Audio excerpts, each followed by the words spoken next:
So, I will explain the role of mathematics in 3D graphics, providing specific examples of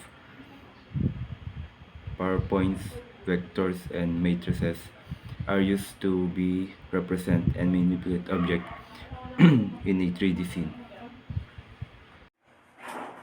Mathematics in 3D graphics.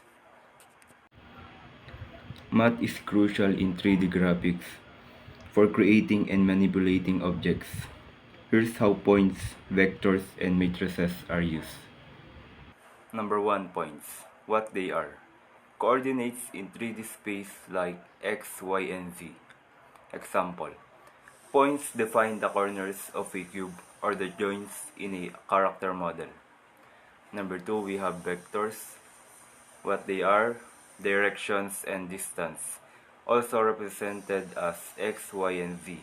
Example, vectors show movement like moving a camera or a light source direction.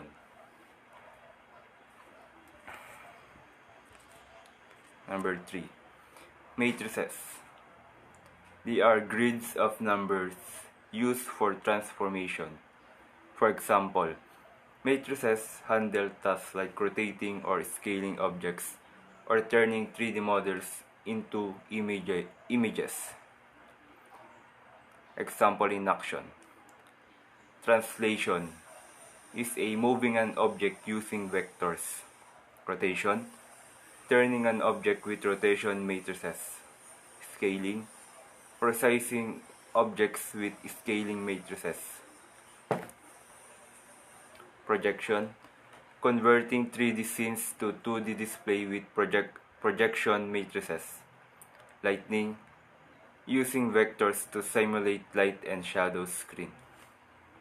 In short, math makes 3D graphics works by helping define positions, points, directions, vectors, and transformations matrices.